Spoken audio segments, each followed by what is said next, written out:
A'udzubillahi minasyaitonir rajim. Subhanalladzi asra bi'abdihi lailan minal masjidil haram ilal masjidil aqsa alladzi barakna hawlahu linuriyahu min ayatina innahu was-sami'ul basir.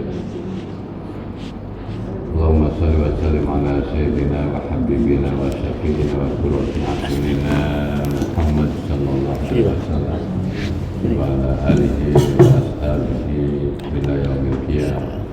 Amma ba'du. Bapak-bapak dan ibu-ibu jemaah muslimin.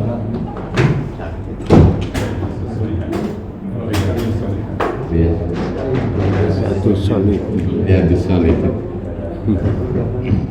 yang dimuliakan Allah Subhanahu wa ta'ala. Alhamdulillah, puji syukur kita haturkan kehadirat Allah Subhanahu wa ta'ala yang tidak pernah lelah memberi kepada kita, meskipun kadang manusia lupa bersyukur.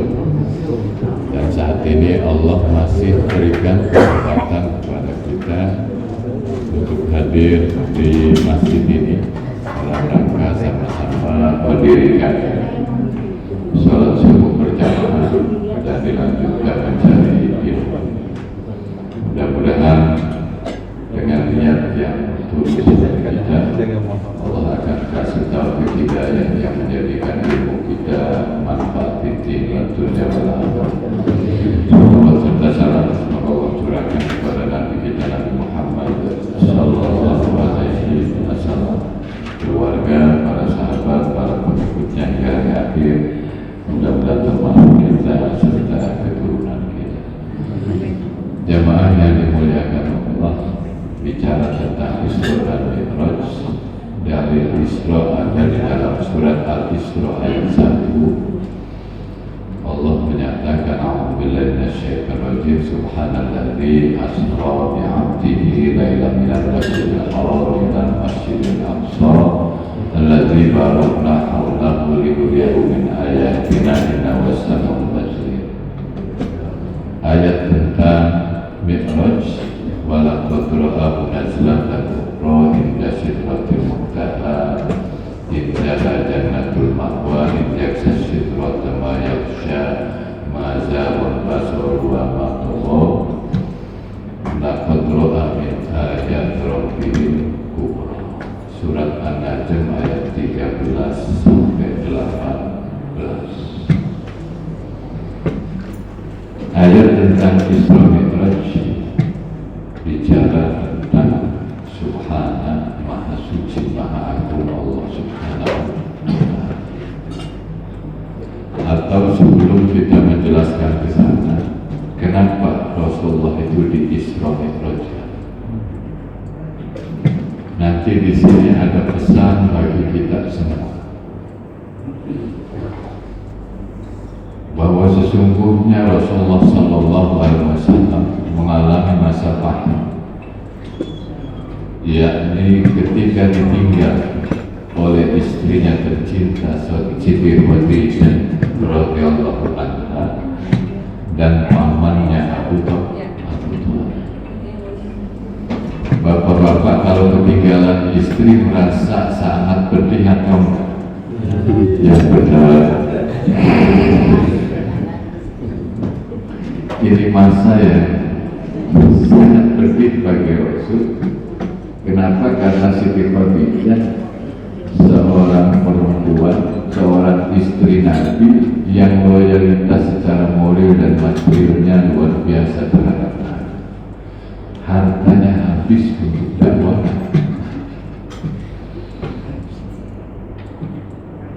Dukungan moralnya ketika orang kafir Quraisy tidak ada yang beriman satupun, yang lebih dahulu mempercayai adalah istri. Sehingga meskipun janda tidak tergantikan dengan Siti Aisyah radhiyallahu anha yang masih gadis. Jadi kalau ada janda yang dinikahi, maka mau janda tidak bisa tergantikan dengan gadis. Memang Siti Khadijah beda kan? Kalau ini Siti Siti Khadijah. Ternyata wafat. Ini di dalam rumah, istilahnya di dalam lingkungan Rasul. Di luar itu ada pamannya Abu Thalib, orang kafir Mekah, tidak berani menyiksa Nabi, tidak berani sampai siap-siap membunuh Nabi, karena memang masih melihat ada Abu Thalib, tokoh yang disegani.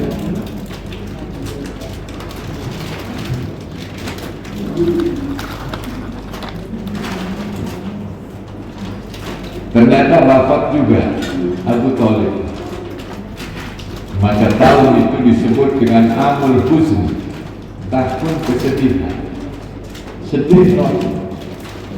Lalu mencoba dakwah ke Taif. Ternyata bukannya disambut tapi disambit, dilempar, disiksa, sampai Rasul berdarah. Saat itu Rasul berada di kebun kurma, kemudian mengadu kepada Allah. Allahumma inni asku ilaika dha'fa quwwati wa qillata hilati wa hawani 'alan nas ya arhamar rahimin. Anta rabbul mustad'afin wa anta rabbi. Ini sekelumit pengaduan Rasul terhadap Allah. Apa pengaduannya? Wahai Tuhanku, aku mengadu kepada Engkau akan lemahnya kekuatan, sedikitnya upayaku, dan dihinakannya aku di hadapan manusia. Wahai yang maha pengasih, wahai yang maha penyayang, Engkau adalah Tuhannya orang-orang yang dilemahkan, dan Engkau adalah Tuhan. Rasul sebenarnya melanjutkan, biarkan mereka membenci, yang penting adalah Engkau tidak memurkai. Seakan-akan ngomong, aku tidak butuh validasi dari manusia, tapi yang penting adalah ridho. Biarkan orang membenciku, tapi yang penting Engkau ridho, tidak membenci. Pengaduan Rasul ini didengar jelas oleh Allah Subhanahu wa Ta'ala, sehingga malaikat Jibril pun mendengar, malak Jabal, malak yang menjaga gunung pun mendengar, merasa iba. Maka diutus oleh Allah untuk mendatangi Nabi Muhammad sallallahu alaihi wasallam. Malaikat penjaga gunung bertanya kepada Rasul, apa yang kau kehendaki dengan gunung itu? Apakah aku akan tumpahkan ke mereka? Apa jawab Rasul? Kalaulah mereka belum beriman, mudah-mudahan dari keturunan mereka akan menyembah Allah Subhanahu wa Ta'ala. Allahumma bifawmi la ya'lamun. Ya Allah, berikan petunjuk hidayah kepada kaumku yang tidak tahu. Tidak. Kenapa umatnya jadi marahan begitu? Padahal uswahnya adalah pemaaf. Umatnya sering sewotan, sewot sedikit-sedikit mah. Jangan-jangan selawatnya bukan kepada Rasul, tapi kepada Tuhan, Nabi palsu. Gak enak Allahumma sholli ala Tuhan ya. Sehingga kalau kita menyatakan bahwa Rasul itu teladan kita, maka hendaklah diikuti sedikit demi sedikit sambil mohon sama Allah. Jangan jauh, jangan jomplang. Inilah tahun kesedihan. Akhirnya Allah Subhanahu wa Ta'ala mengutus malaikat Jibril pada saat malam setelah sholat Isya. Rasulullah dijemput oleh malaikat Jibril. dibelah dadanya, air Zam-Zam, lalu ada bejana dari emas yang berisi hikmah dan iman, ditutup kembali dadanya Rasul. Ini persiapan mau Isra Mi'raj. Setelah itu Rasulullah SAW berangkat dengan mengendarai buruk, nidabatun tawil. Ini kendaraan yang panjang, fawqal himar wa dunal baghi. Jadi dia lebih besar daripada himar. Himar itu apa kalau kita? Tapi lebih kecil daripada keledai. Ini himar. Suaranya yang gak enak itu ya, sautul himar. Rasul kemudian dibawa oleh malaikat Jibril atas perintah Allah. Rasul diperjalankan, subhanalladzi asra bi 'abdi lailan minal masjidil haram ila masjidil aqsa. Lalu ditempatkan di sana buruknya ini sebagaimana para nabi menambat. Di Baitul Maqdis Rasul kemudian sholat 2 rakaat. Setelah itu Rasul ditawari khamar dan susu. Ternyata Rasulullah memilih susu. Fakhtartul laban, aku memilih susu. Apa jawab malaikat Jibril? Engkau memilih sesuatu yang benar, berarti memilih fitrah kesucian, bukan milih khamar. Ada riwayat saat itu juga bahwa Nabi sholat bersama para nabi. Ini namanya Isra. Lalu setelah itu Mi'raj, naik ke langit. Nah di Mi'raj ini ada yang menyatakan pakai buruk, ada yang mengatakan pakai tangga. Ya tangganya jangan dibayangkan. Ibnu Katsir Mi'raj jadi kayak tangga. Nah setiap langitnya minta dibukakan oleh malaikat Jibril, sehingga orang bertanya, siapa yang kau bawa itu? Jibril menjawab, Muhammad. Maka penghuni langit itu menyambut. Yang pertama, langit dunia ketemu Nabi Adam alaihis. Yang kedua, langit kedua ketemu Nabi Isa alaihissalam dan Nabi Yahya alaihissalam. 2 di langit yang kedua. Langit ketiga ketemu Nabi Yusuf alaihissalam. Langit keempat ketemu dengan Nabi Idris alaihissalam. Langit kelima ketemu dengan Nabi Harun alaihissalam. Langit keenam ketemu dengan Nabi Musa alaihissalam.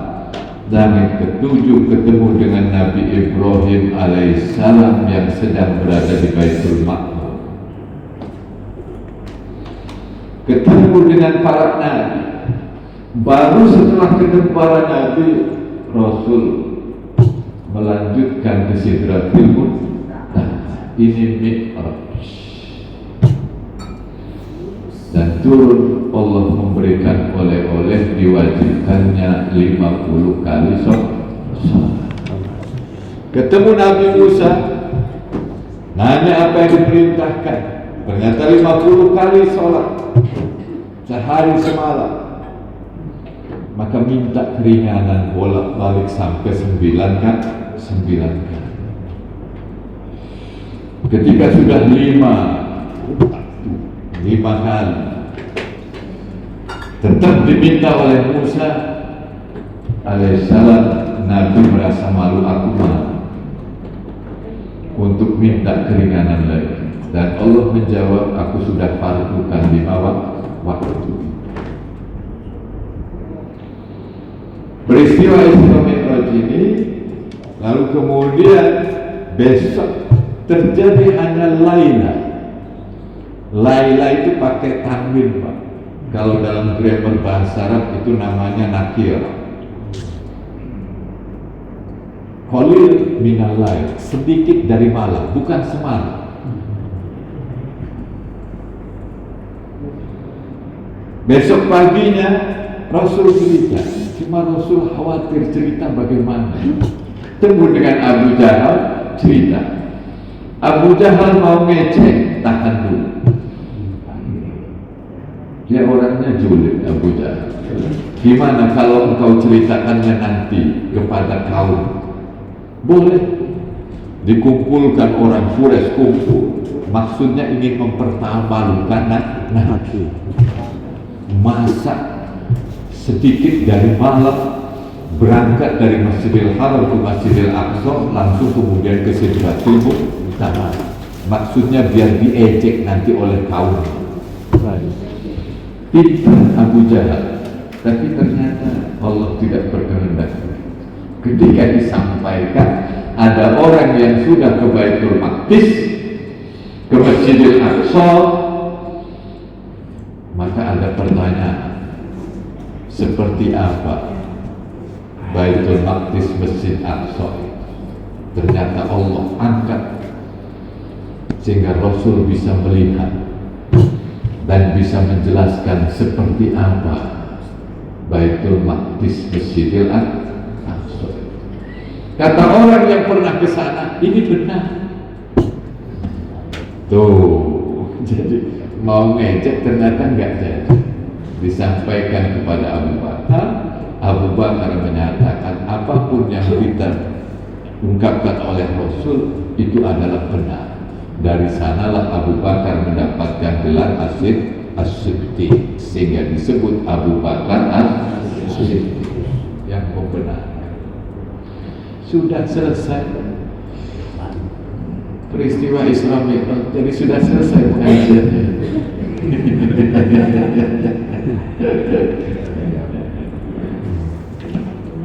Ini pertama, Subhana, Maha Suci, di dalam tafsir Fakhrul Razi itu punya makna 3, tapi saya sebut 2. Subhana itu tanzihullah an kulli su', Maha Suci Allah dari segala keburukan. Jadi Allah tidak layak ditempelkan sesuatu yang buruk. Itu disebut dengan Subhanallah. Maha Suci Allah. Subhanallah amma yusyrikun. Maha Suci Allah dari apa yang mereka sekutukan. Misalnya di ayat ini Subhan. Jika orang ketika membaca Subhanallah yang biasa disebut dengan tasbih, sesungguhnya saat itu mensucikan. Laisa kamitslihi syai'un. Tidak ada sesuatu pun apapun yang menyerupai Allah, karena apapun itu adalah makhluk ciptaan Allah. Jika orang yang Subhanallah betul-betul mensucikan Allah. Bu, saya tanya, kita mensucikan Allah,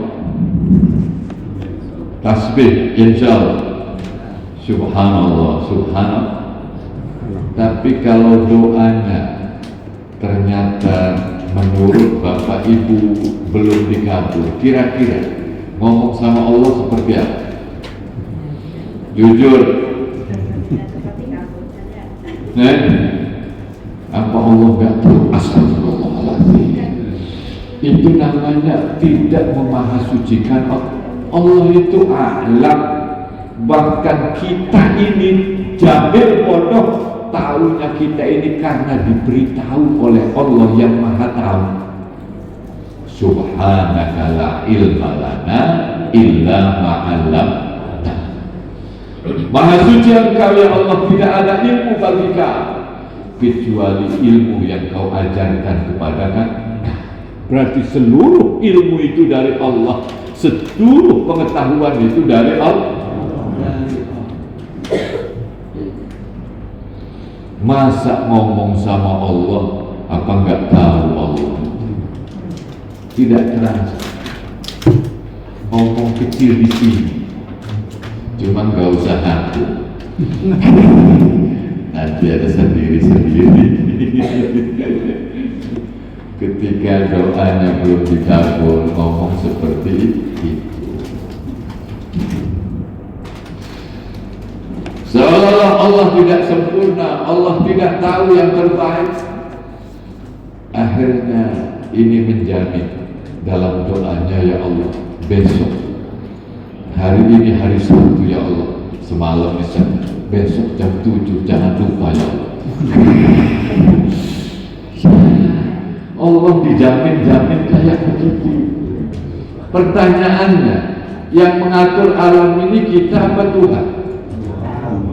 Kita apa Allah? Lalu yang tadi ngomong siapa? Saya. Ngaku si hamba, tapi hidup rasa Tuhan. Na'udzubillahi min dzalik. Ini dirasakan oleh hati kita, bukan akal. Sehingga lewat peristiwa Isra Mi'raj nanti sholat itu membersihkan hati. Lewat ihdinas siratal agar pikir, agar akal ini, agar otak ini, agar pikiran ini diberikan jalan yang lurus. Karena banyak orang pinter tapi sedikit orang ahli hukum yang pertama dihukum. Astagfirullahaladzim. Ngambil si fakultas hukum, jadi maaf yang tidak semua, tapi ternyata yang dihakimi dulu. Ini nanti hasilnya yang terbaik yakni sholat. Sekarang kita lagi bicara subhan. Jadi maha suci Allah. Yang kedua maha agung Allah. Awalnya istisna menyanjung tapi kembali mengagungkan Allah subhanahu. Allah maha agung. Keluar biasaan maha agung Allah. Ajib dalam subhana rabbana ma khalaqta hadza batila subhana. Ya Tuhan kami, apa yang kau ciptakan itu tidak sia-sia. Betapa Bapak Ibu sekalian, Allah ciptakan satu persatu makhluk ini, itu memiliki kekhasan dan luar biasa. Ini baru satu persatu, belum disambungkan antara satu dengan yang lain. Baik, saya tanya dulu, Bu, pagi-pagi waktu subuh ini yang menarik, itu nggak usah ngobrol. Ibu punya tanaman? Iya. Nah, Ibu nanam pakai apa? Ada benih atau pakai benih? Siapa yang menciptakan benih? Benihnya taruh di mana? Di tanah. Tanahnya siapa yang menciptakan? Lalu Ibu nyirami, airnya dari mana? Pakai apa nyiramnya? Pakai tangan, kalau masa pakai kaki. Tangan tapi kakinya jalan. Ini sudah dipasang, otak sudah dipasang. Lalu kemudian tumbuhan ini tinggi, ada dahan, ada daun, berbuah. Allah nyatakan antum tazra'unahu am nahnu zari'un di dalam surat Waqiah. Apakah kamu yang menanam itu atau kami? Apakah kamu yang menumbuhkan itu atau kami? Kata Allah subhanahu wa ta'ala.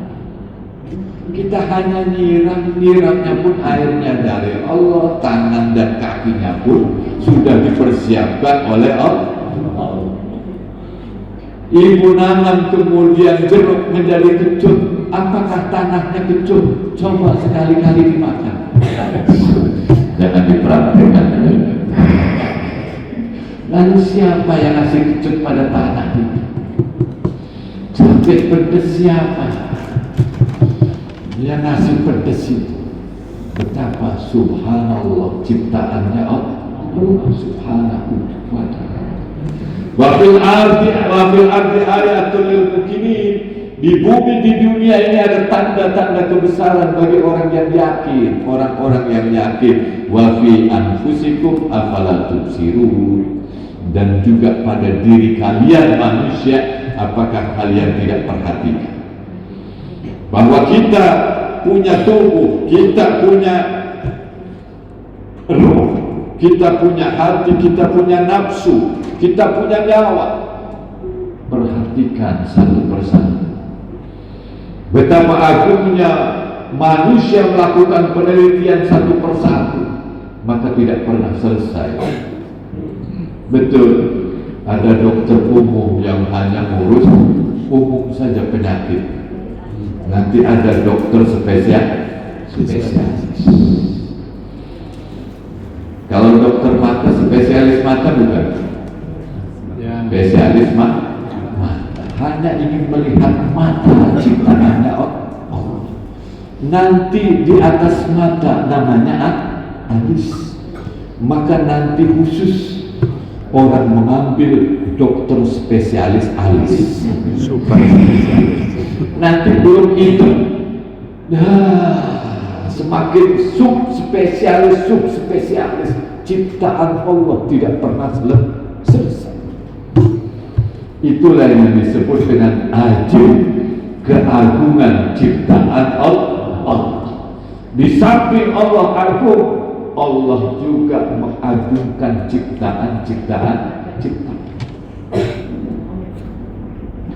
Ada ibu, ada bapak. Beda antara ibu dengan bapak, laki-laki dan perempuan. Perhatikan itu semua. Inilah makna subhan. Sehingga bahasanya tasbih kita membaca subhan. Kalau di Indonesia tasbih pakai bulat-bulat, tapi sering dicantolkan. Asra, sesungguhnya Isra Mi'raj bukan kehebatan Rasul, tapi ini maha agung, maha sucinya Allah subhanahu wa ta'ala. Sehingga banyak orang tidak percaya karena yang dilihat adalah Nabi Muhammad. Tidak mungkin seorang manusia bisa kemudian berjalan dari Masjidil Haram ke Masjidil Aqsa, Sidratul Muntaha, langit yang tertinggi, hanya sedikit dari malam. Tidak mungkin. Tapi kalau Allah yang memperjalankan, itu sangat mungkin. Ibu-ibu sering ngirim foto sama bapaknya, Bu, atau sama cucunya yang tidak ada di sini, kirim. Kira-kira gambar ini kemana dulu untuk sampai ke HP? Yang penting nomornya sesuai.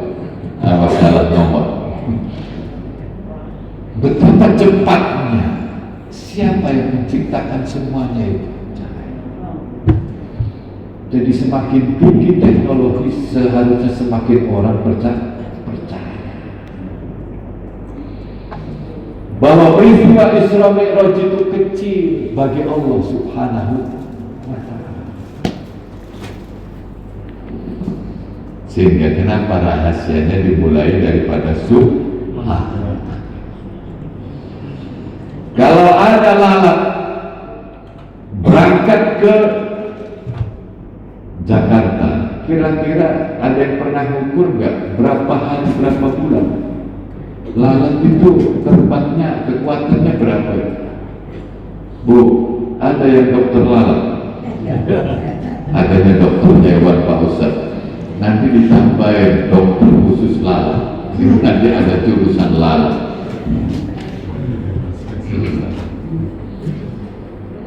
Berapa bulan ke sana? Tapi kalau nempel ke Di antaranya ke bapak-bapak di bajunya lalat itu di belakang, lalu bapak bawa mobil ke Jakarta. Insya Allah kalaupun macet kurang lebih hanya 5 jam. Apalagi naik pesawat dari Bengkulu, kira-kira berapa?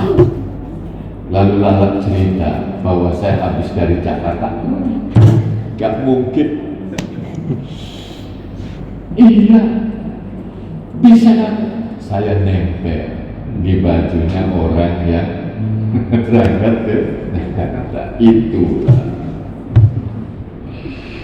Jadi Allah yang memperjalankan hamba-Nya.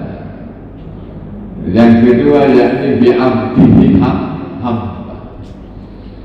Di dalam tafsir Fakhrul Razi jilid 10 kalau tidak salah, ada 16 jilid.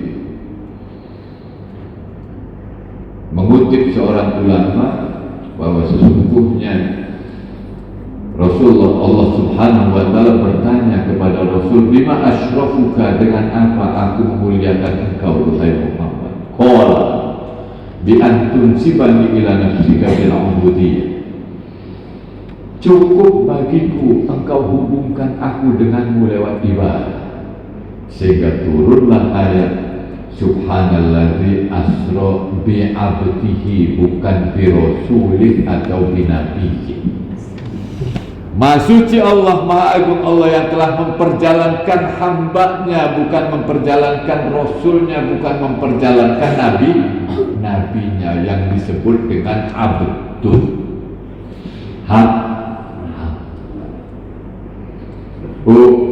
Ibu ini hamba Allah. Taat itu ada 2, ada taat dohir, ada taat maka ja'alaka fil dhahir muntasilan li amri wa fil batin al-istislam li kufrik faqad a'zamal minnata alaika.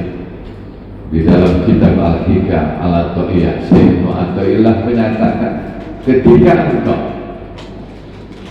Allah jadikan dohirmu taat sholat, contoh taat dohir, lalu batinmu tunduk istislam, berserah diri kepada keputusan Allah, maka sungguh Allah telah mengagungkan nikmatnya atasmu. Jadi nikmat yang agung adalah taat dohir dan taat batin kita. Banyak orang yang taat dohir tapi batinnya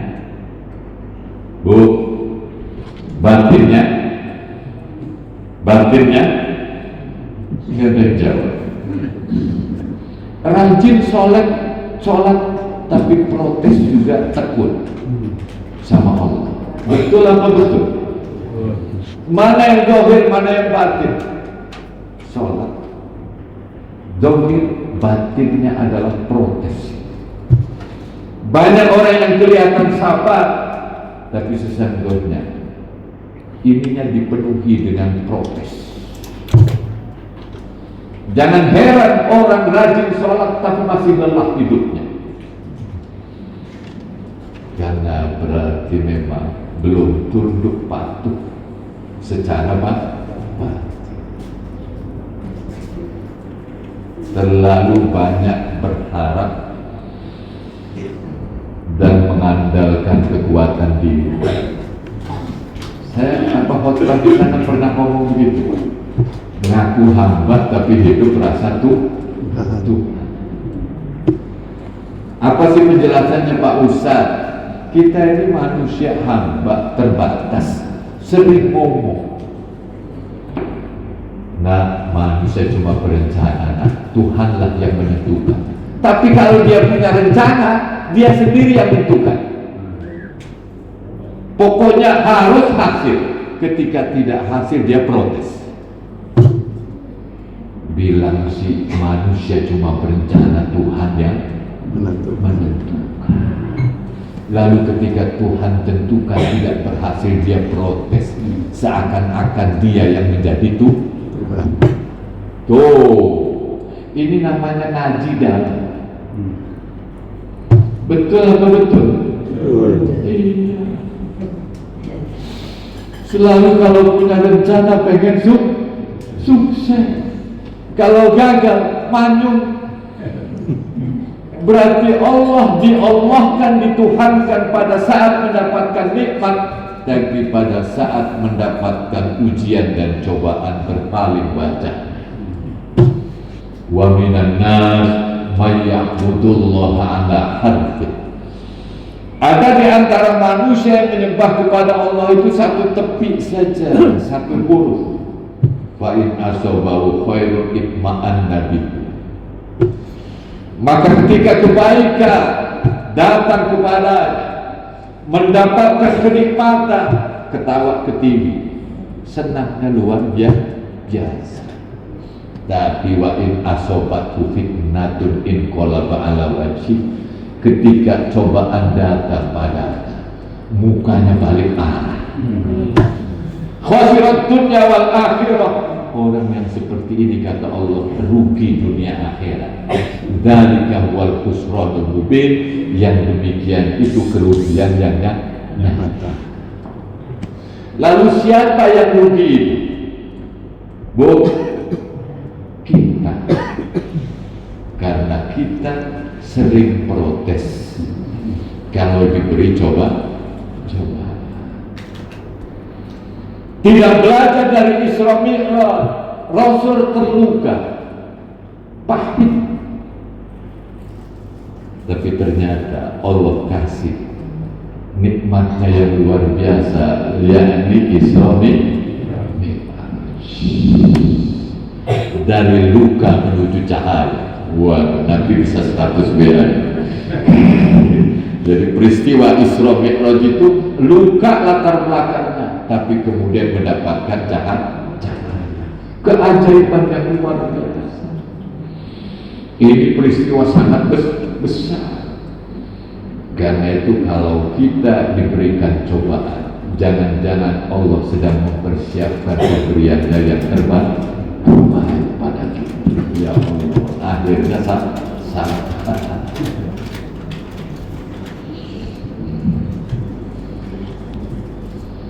jamaah yang dirahmati Allah Subhanahu wa ta'ala. Lalu hasil daripada Isra Mi'raj itu yakni Salat itu zikir, hakimi salat dari zikri, dirikan salat untuk zikir kepada. Zikir itu mengingat Allah. Yang pertama lewat lisan, yang kedua dipahami lewat otak, yang ketiga dihayati ke hati. Maka disinilah ala bidzikrillah tatmainnul qulub. Hanya dengan mengingat Allah hati ini jadi tenang. Orang yang sholat mengucapkan takbir dengan mantap ucapannya, Allah Maha Besar. Kenapa Allahu Akbar di awal, sami Allah liman hamidah setelahnya, lalu takbir lagi?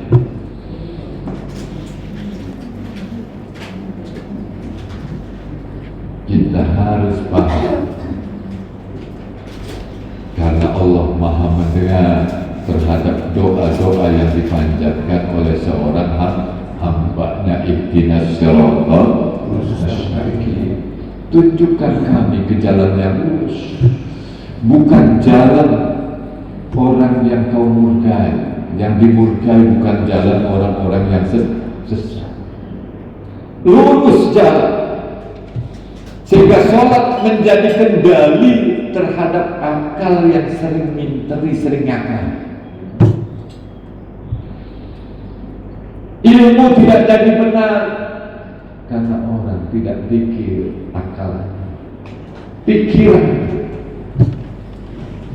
diselewengkan. Pikirannya, fokusnya, batuknya itu apa? Batuk itu tidak. Mikirnya proyek terus.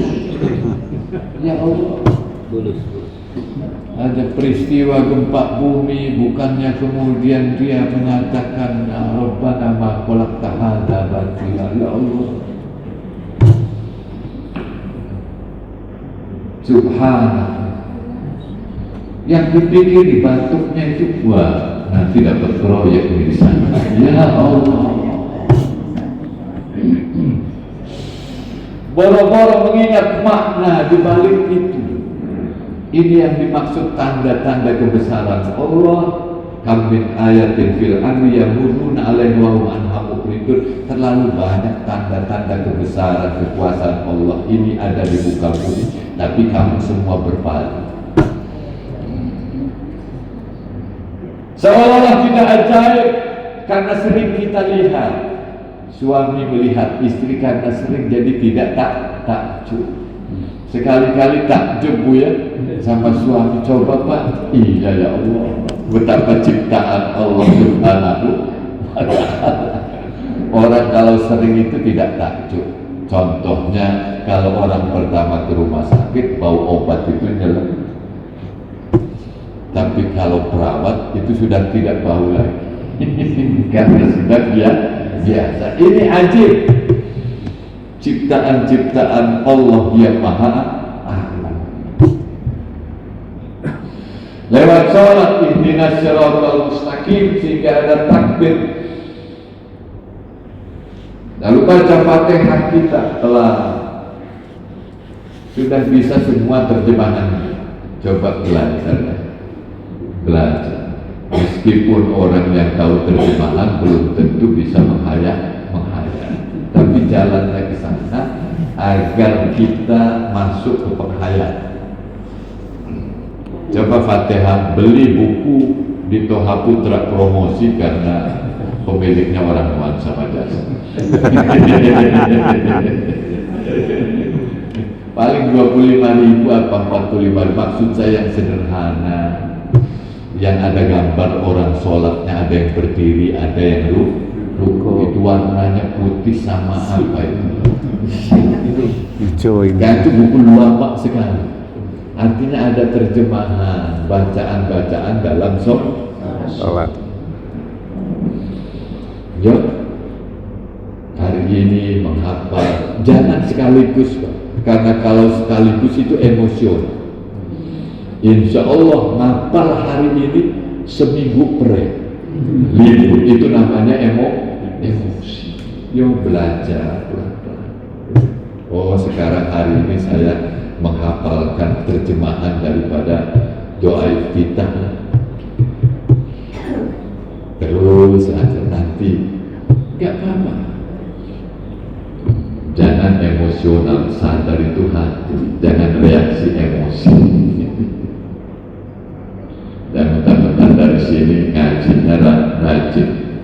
Insya Allah Pak Ustadz saya bisa 3 juz, nanti 3 bulan libur. Persis kayak orang haji. Tapi orang ibadah haji kadang ada yang mabrur, ada yang merasa mabrurnya di sana, merasa bahwa sudah sholat di Masjidil Haram 100.000 pahala, maka kalaupun di sini tidak sholat masih ada sisa. Ini orang gimana? Siapa yang anggap sholatnya diterima di sana kok bisa yakin begitu? Jadi ini sholat itu menghilangkan stres kita. Karena kalau orang stres tidak bisa diceramai, Bapak Ibu jangan stres. Insya Allah yang ceramah jadi ikut stres. Diajak zikir dan lewat sholat, maka hati tenang. Arifna ya Bilal, istirahatkan kami Bilal muadzin. Maksudnya lewat sholat Rasul itu merasa rehat. Ya. Jangan males-malesan kalau sholat. Pesan Isra Mi'raj, hasilnya Mi'raj itu yang di sholat. Karena orang malas itu yang mendirikan sholat sifat daripada orang munafik. Idza qamu ila sholat qamu kusala. Orang-orang munafik itu kalau mau sholat, mereka sholatnya malas-malasan. Insya Allah ketika mendengar ini, maka ketika ada waktu sholat dia tidak malas, karena akan ngomong sendiri. Berarti munafik kata Pak Ustaz. Bukan kata Pak Ustaz, kata Allah di dalam Al-Quran. Sehingga saya nggak mau, saya malas nanti disifati oleh Allah sebagai orang munafik. Yuk semangat, lincah. Hampir Pak Ustaz lincah pakai motor Pak Ustaz. Keren langsung. Lah ini sehingga posisinya mana takbir, mana tahmid, mana tasbih, ruku dan sujud kita ketahui semuanya. Jadi jelas ya, takbir itu secara benar. Jangan demo, bukan demo. Protes sesama muslim pakai takbir. Yang ditakbiri orang Islam. Allahu Akbar. Sama muslim akhirnya jawab sami Allah liman hamidah. Kedengaran Rabbana lakal hamdu. Jadi nggak jadi benar. Iya, yang harus yang benar kan. Jadi sholat belajar pelan-pelan, fa'idhaku dihabis sholat fantasiru fil ardi wabdagu min fadillah wadkurullaha katsiran la'allakum tuflihun. Apabila sholat Jumat telah ditunaikan, bertebaranlah kamu ke muka bumi ini, carilah anugerah Allah, maksudnya rizki, fadlullah itu. Wadkurullaha katsiran, banyak-banyaklah ingat Allah la'allakum tuflihun, niscaya kalian semua akan beruntung. Artinya zikir itu bukan hanya pada sholat, tapi setelah sholat dia selalu ingat Allah. Ingat Allah itu, ini perintahnya yang harus dilaksanakan, ini larangannya yang harus ditinggalkan. Berarti itu zikir. Alladzina yadhkuruna Allaha qiyaman wa qu'udan wa 'ala junub. Mimpi, zikir berdiri, duduk maupun berbaring, maksudnya dalam seluruh hal itu. Inilah yang disebut sholat dawam, di mana orang yang betul-betul sholat, hasil yang luar biasa oleh Mi'raj itu, yakni mereka yang tegak lurus. Innal insana khuliqa halu'a. Sungguh manusia itu diciptakan memiliki sifat pengeluh. Idza massahu syarru jazua, apabila kesulitan menimpanya maka dia berkeluh kesah. Wa idza massal khairu manua, apabila diberi kenikmatan kikirnya luar biasa. Jadi kalau diberi kesulitan manyun luar biasa, kalau diberikan harta kikirnya luar biasa. Pedit, kumet, apa kumet?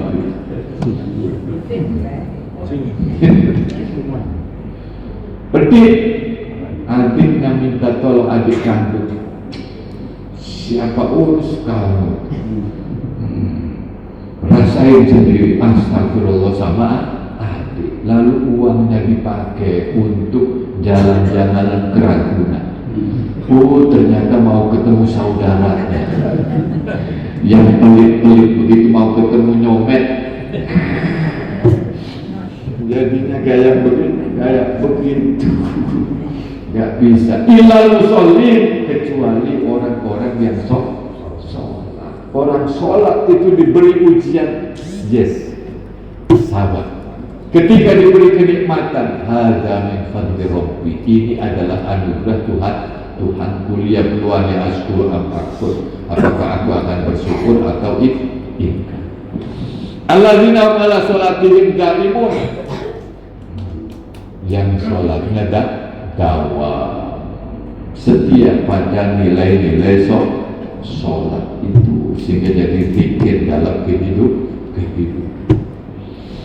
Karena itu mari kita semangat untuk sholat wajib saja. Maksud saya bukan berarti membatasi, jangan sampai sholat sunnah lebih semangat daripada sholat wajib.